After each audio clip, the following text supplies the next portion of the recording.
Welcome back to part 2 of More Than a Lesson Plan, The Hidden Life of Teachers. In part 1, Sol and I pulled back the curtain on the daily reality of teachers, the quiet hours, the emotional labor, the unpaid work, the resilience no one sees. Now, in this second half, we talk about what that resilience cost. We talk about passion and how the system often uses that passion as an excuse not to pay us fairly. We talk about burnout, survival, and what it means to love a profession that doesn't always love us back. If you've ever taught or been taught, this conversation is yours. So sit down, grab your coffee, enjoy the moment, and let's have this conversation. Join us, and let's get started.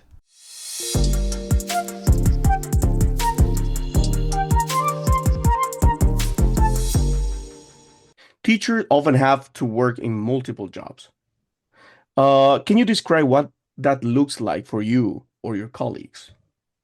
I mean, not only teachers, teachers, and then suddenly somebody's as a taxi driver. Let's say it. Yeah. Well, running all day, getting up very early in the morning at Mhm. 6 or 5:30. And usually for teachers, at least here, if you work at multiple schools, you finish your class at 10 a.m. in one school, at 10:20 you start at the other. So you have to drive like crazy to your other job or Mhm. run in whatever way you can. And usually teachers work morning, afternoon, at sometimes at night too, up until 9 or 10. Some uh, high schools, um, they have like the night shift. So Ooh. we, in general, we finish work really late, and you still have to get home and make dinner and have a shower and take care of your house. And if you have children, then take care of your children, and then try to sleep and do the same tomorrow, not to mention exam season and blah blah blah. So Yeah, it's not it's really healthy hard. at all.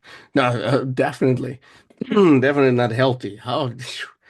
So, this is the question. Do you really think the salary reflects all the pressure that the teachers No, has to go? no, not at all. No, no, no. And So, is this, it worth being a teacher then? well, I think most of us do it. Well, now I'm doing a different thing, but I think most teachers do it because of this, because of the Hmm. passion and being in the classroom and connecting with students, and well, the feeling that you get from this interaction Yeah. and and connection, the bond that you build with them. In one point in your life, have you ever thought to leave the career just because of these financial reasons or psychological pressure? No, never. But well, Wow. I am still very young. Remember, I graduated only 5 years ago. So Well, I've been teaching for 5, 6 years. I still have my whole life ahead, that's but pretty good. Pretty no, good. that's never Well, crossed my mind. 5, 6 years, you're in a really good point because most of the teachers actually come to this realization. It's like, Mhm. oh, 5 years and I don't see anything. It's time to move on. And they just change career after 5 years. But you still Yeah. kind of knew then. You still feel like you can do more. Yeah. Um, Awesome. I had quite a hard year last year. Um, as I was starting or creating the basis of my academy, and um, I mean to build something solid, you need to dedicate lots of time. So I had I was quite burnout at the end of the year. Um, it's like impossible for me to disconnect my mind from work, Yeah. to completely disconnect it. So this Yeah. year I said, okay, no, that's enough. So thankfully I sat down in February. I said, okay, I'm going to organize my timetables, or in whatever way I want. So from Monday to Thursday, I I'm quite working quite a few hours, but Friday mornings I'm free. I mean, I work until 10 a.m. and I'm free until Monday. Still, I need to plan my lessons and everything at some point during the weekend, but having 2.5 days of not working changed. So Of course. Of yeah, course. That's a really that good one. changed everything. Yes. So that's Well, the you good need thing it. for of yeah, that's the best part, I guess, of working for yourself, that you can, or You're you're your able own to boss. organize. Yeah, exactly. Wow. So, despite all that, what you're telling me, you're still here. What keeps you going in the career? I think I found my true passion now. Uh, Online teaching and working with adults, only adults, not children, not teenagers. Um, so I'm right now I have more or less around, this is crazy, almost 50 students, Wow. That's all separated fantastic. in different groups and some one-to-one lessons. Um, Different ages from between 20 to 63 is my oldest student. Um, and well, I think what I love the most is um when they have this moment of, I remember that, or oh, I know that, or when they realize that they can do it, Yeah. and or that they just, I see that they just enjoy it. Maybe they made mistakes, or they don't know exactly one particular word, or they invent something that I they don't care. They just do everything to speak as much English as they can in the class. And I usually make them speak in pairs or in groups. I turn off my camera, turn off my microphone, and say, okay, of course they get their instructions, questions, Yeah. something that they have to do, a task. But then it's like I'm not there. But of course I'm listening to them and they Mhm. are laughing. And maybe they finished their activity and they start talking about their weekend, or what they're going to make for dinner, and they do it in English. So I love that part, and Oh, seeing how they enjoy that moment. so that's the part that you makes you Yeah, like, no, this is my career. I need to keep yeah, going. That's a yeah. really good one. You're a true teacher there, huh? That's a Mhm. real passionate teacher talking there. That's pretty good. Well, now let's move on a little bit to the global perspective. You talked to other teachers in other countries too, right? Uh, From other countries. yeah, Yeah. not not much, but mostly I know, or I've been meeting colleagues from here, from Argentina, different Mm, places in the country. got it. And But yeah, if you've actually just talking, or maybe in these moments that you gather with all the teachers, with your colleagues, and you start talking, it's like, what are the things you all think that the government needs to do urgently to better support teachers? Let's say, let's focus in your country. Have you discussed with the other colleagues about it? What's the common ground that you as teachers have? Is that okay? The government needs to do urgently so we can keep working. Have you thought about it? Have you discussed that with your colleagues? yeah, that's a common topic, sadly. I think there's so many things wrong, or so many things that need to be changed, that it's an endless list. Um, but I think salaries are the most urgent matter, of course. Um, but what the educational system in general is at its worst right now, I think. Understand. Well, salary definitely. I think that's out of the table. I mean, salary, that's it. Boom, period. Increase the salary. How much would you increase it in percentage? I would 100%. double it. Of course. Yeah. Exactly. That's the way. There's no other way. Yeah.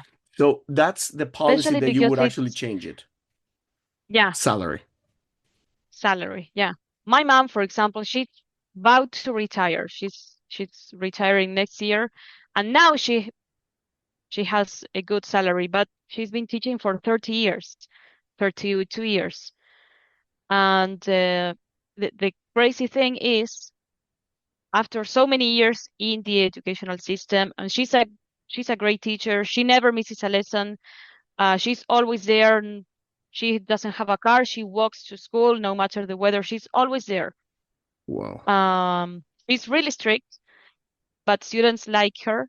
And then after suffering a bit with her, uh, maybe 20 years pass, and she bumps into a former student on the street, and hi, teacher, ah, profe, se acuerda de mí, blah blah blah. So it's crazy how you Yeah, can be hard on them, and they will still remember you.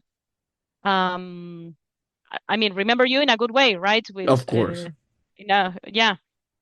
And well, I was saying the as to sum it up, I am making more money than her right now with Jeez. my yeah, and she's been teaching for 32 years, 30 plus years. 32 years. Yeah, Wow. That's something that hits. yeah. So then we can actually see that the policy and this salary issue is not just now. It's been No, dragging they've been and for dragging from ages. decades. Yeah, exactly. Wow, that was pretty bad. So the do you see any positive future in the Hmm. near future about teaching in Argentina, for example? Something might change, or Um, you think like, let's be do you positive, want me to be honest realistic, or or positive? oh Jesus, let's go for the let's go for both. Let's see. One's the Um, dreamer, the other one is you. no, actually, I don't think it doesn't look like the situation is going to change for the better anytime soon. Mm, Um, yeah, I it's like education is not a priority, I guess, right now in general for the country or the province here at least. Um, so yeah, in general, teachers are not feeling very positive about the situation. yeah, yeah, I can tell. And well, that's what we have actually right now. I mean, some things will never change. And I think to see some fair salary, it's gonna take maybe another 5 decades, 50 more years, maybe. Maybe. There's no way to know. If it happens, I won't be here to see it, Yeah, I we guess. won't, yeah, exactly. We won't be here to see that, to witness such a monumental Yeah. situation there. Exactly. So that is part of that we will not see it. And that was a good example, actually, that you were putting your mom here, 32 years, and now you're even making more money than her. Even with such a great experience, your mom still making that little is like, it shocks you, It's like, it really impacts you a lot. And this is not for just your case, might be a lot of cases around about the same situation, teachers all over the world. I've seen that also in Russia, also in China, people with the same situations, like 30 plus years. Mm. And anyway, they don't get paid fairly yet. And still, teachers still fighting for it, trying to get a good salary. It's really hard. That's the hardest part, to be honest. So now that Yeah. you have that, how do you protect your passion when the system is constantly making it harder and harder to keep going? And this episode is sponsored by Pro Club Languages at MikeEnglishOnline.com, where learning has no limits. Are you ready to take your language skills, teaching career, or professional growth to the next level? Whether you're looking to master a new language, prepare for international exams, or enhance your teaching expertise, Pro Club Languages is here to help. At MyEnglishOnline.com, we offer language learning for all levels and ages: English, Spanish, Portuguese, Russian, and more. English for specific purposes: business, academic, travel, and professional communication. International exams preparation: IELTS, TOEFL, CEFR, and beyond. But that's not all. If you're an educator, trainer, or aspiring teacher, we also provide workshops and seminars on pedagogy, educational psychology, motivation, classroom strategies, and innovative teaching techniques. Teacher training programs to help you stay ahead in the ever-evolving world of education. Expert insights on language acquisition, student engagement, and modern teaching methodologies.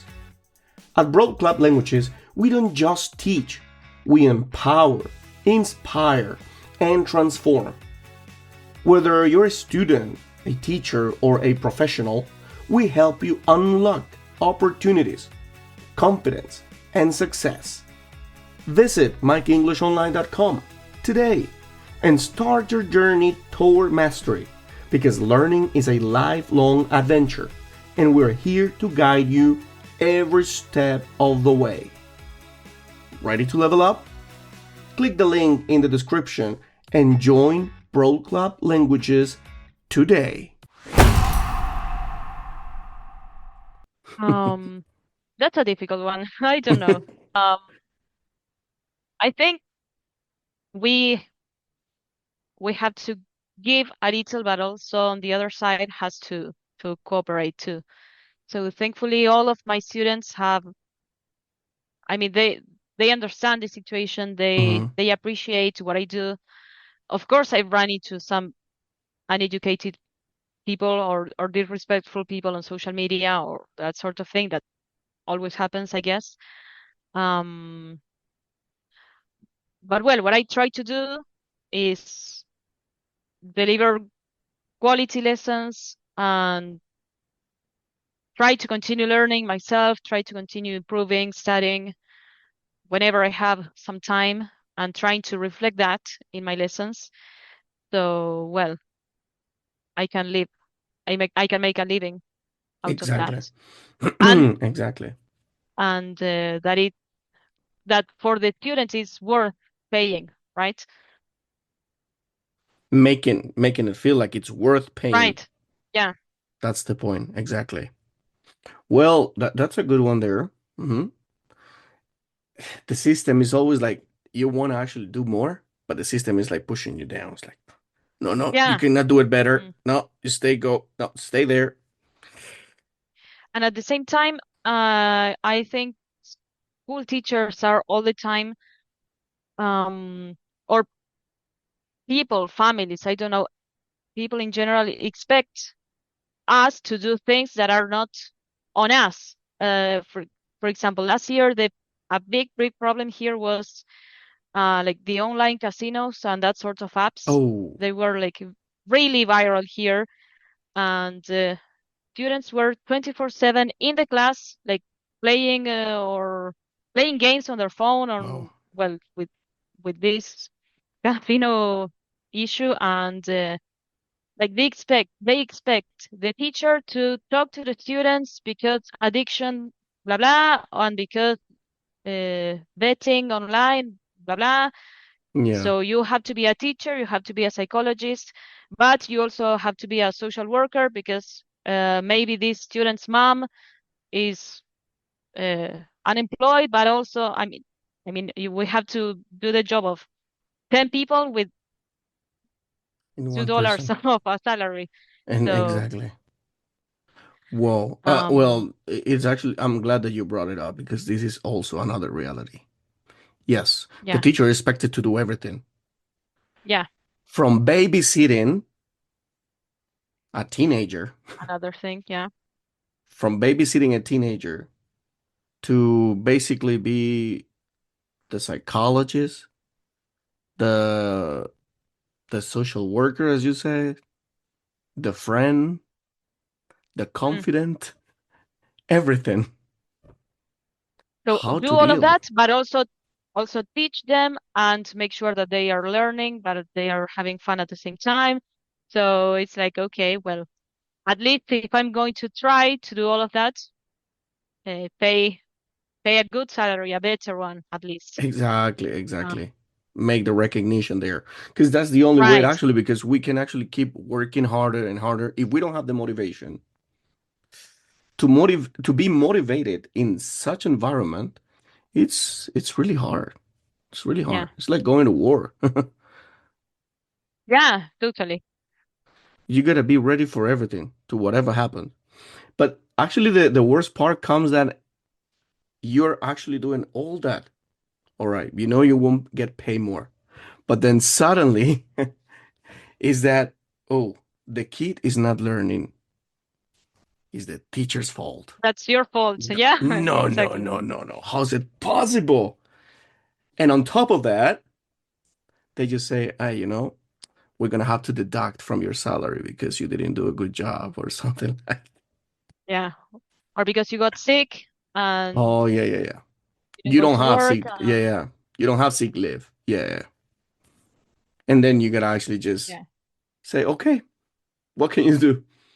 Getting angry and suddenly nothing's gonna come back to you. So No, that's no, pretty no. that's pretty sad actually over there. Yeah. So right now you said that you're in you have still some schedules in a school, right? Yeah. Uh, how's the planning now? You're still actually planning like in a specific format or something? Um, do you mean if the school um requires us like to Yeah. hand in? No, not really. No. Just like an annual general planning, in which you mention what topics you're going to teach, or if you divide the contents by units or chapters, or how you Hmm. organize it, Yeah. and what books, textbooks, or what material you're going to use. But that's all, not a detailed planning. Mm, So that's at least in this school. got it. Um, we're not expected to. Not so tight in No, no, no, delivering no, exactly like weekly planning or all those stuff no, no, because no. some That school actually deliver that that. usually happens. That usually happens for primary school, Mm, I believe. got it. Yeah, I've actually heard stories about it as well. That they actually bound to handing in all the planning, yearly planning, and then like a monthly planning or unit planning, and then like a weekly Yeah, planning. It's like so much do so paper. many things. Yeah, that's And crazy. the Yeah, bureaucracy, it's crazy. mm, It's turning education in a complete mess of paper. yeah, And they want exactly what is in the paper reflected in the classroom. How? It's impossible. yeah, So wouldn't you agree? yeah, yeah. It's too much to do because apart from all that we already do, planning lessons and well, all of what we have already Yeah. mentioned, you need to take care of this and hand it in on time.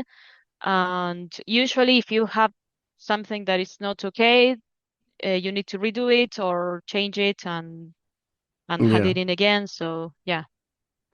Well, well, that's another perspective, the planning and all that, depending on the schools. Now, since you are in your own academy, I have a question that it's a little bit outside topic. Hmm. How have you control, or I don't know if you've actually gone through this issue about the native and non-native narrative? Have you come across any issue about that? Like when you offer your class and say, oh, but you're not a native speaker. Oh, but you're a non-native speaker. Have you encountered any issue with that? No, that's not really an issue here. Um, Maybe in other countries, people could expect a native to teach a language. Not here. Actually, not. Maybe it's strange to find a native English speaker living Hmm. here or working here or teaching their language. Um, but well, you are expected to know what you're doing, or well, the a common question is, do you teach American or British English? And do I have to Hmm. choose one or not? And why do I spell this word like this, but also like this? So I think that's the m- the more the most common Well, I'm uh, glad actually about your question answer. people have. That's pretty good actually. Your answer really filled me in because Mhm, such situation happens everywhere. And yes, I didn't feel it in other countries. I don't feel it actually that much as I feel it in other countries. mm, This native versus non-native narrative is pretty hard in Asia. So it's actually goes beyond mm, of people's hand, you know. It's like every time it's like, "Oh, where are you from?" or "What's your skin color?" mm, It happens a lot. Thank God in that side it doesn't happen like that, and that's pretty good to know. But in the other side of the world, I've heard stories like really kill. But yeah, good to know that one. mm. So now, what would you say, just to get to a point, to an end, what would you say to a young person who's thinking about becoming a teacher today? What's that thing that you would tell them? Um, I would say go for it. It's a beautiful profession, and if you enjoy like transmitting your knowledge and showing passion for it, then Yeah, I yeah. But again, we end up talking about passion and ignoring the negative part of it. But yeah, I think it's necessary at least to, if it is your passion to give a try to teaching or becoming a teacher, then I would go for it. And then, well, in any case, they could change careers or depending on what area they're going to focus on, do something of their own. yeah, Uh, like in my case, that makes a difference, I guess. So yeah, there are different go things you for it. can try before giving up on the career. So don't do that. The minute Don't you're quit. you're not happy with your salary, don't quit. No. Um, There are there's other always ways. something more you can do. There are other ways. Yes, Yeah. Building your own academy or school or teaching private lessons, whatever. There are many things.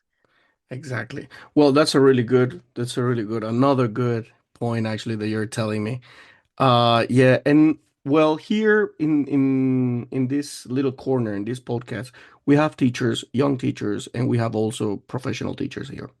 So very professional, I would say, not Mm, professional, let's say experience. More experienced maybe than you, than me, very experienced. So, mm. but also we have learners. Do you have any message for the learners, for those language learners around the world that would like to say, "Hey, I would like to start learning English. How can I do it? What's the first step?" What would you tell them? Um, at least from my experience or the way I learned, apart from attending a class or a group class or a private class, I think that's necessary. But at the same time, now people are trying to like to break the traditional teaching method, or Hmm. yeah, or it's seen in a more negative way, at least here, like the traditional grammar book with the fill in the blanks and all of that. Hmm. Um, I believe it is necessary, but what really changed me and what I always try to encourage my students to do is always do more, not only settle with what you do in the class. Hmm. Listen to music or read, or you don't have to read a book. You can read on Twitter or Facebook or Instagram or memes or an article, whatever. So do whatever makes you happy, exposing yourself to the language.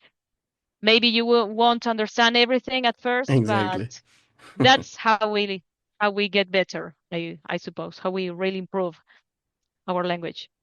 That's a really good one. That's a really good one as well. So yeah, uh, students always actually looking to improve their level or to start, and they don't know where to start. So now they have another corner actually where to start. English with Yeah. Soul. That's another place where they can start, That's another right? one. Yeah. So, and finally, uh, what keeps you hopeful in this career? Um, I think that would be something that I have already mentioned.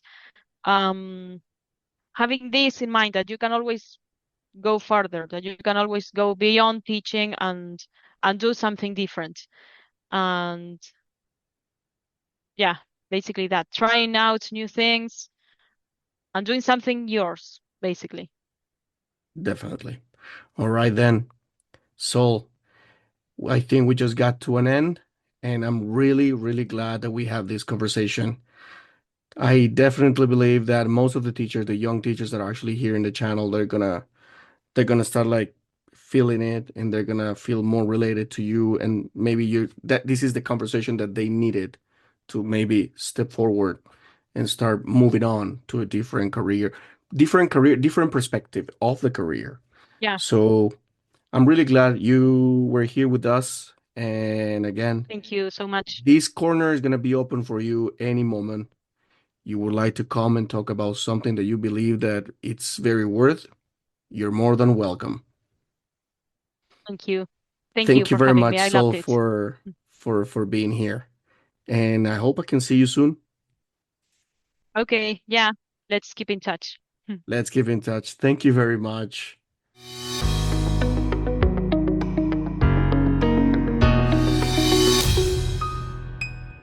Sol's voice isn't just her own, it's the echo of millions of teachers around the world, standing in classrooms, giving everything they have, and too often getting far too little in return. More than a lesson plan isn't just the title of this episode. It's a truth we need to say louder because teachers do more than plan. They carry, they absorb, they fight for futures. And it's time they're treated like the professionals and the pillars that they are. So, to every teacher listening, you are more than a lesson plan. You are the reason someone believed in themselves. You are the reason someone kept going, and you deserve so much more than this system is giving you. That's a fact. So, thank you, Soul, for sharing your heart, and thank you, all of you, for showing up again and again, even when it's hard. This is the Languages Pedagogy Podcast, and we'll keep telling the truth, one voice at a time.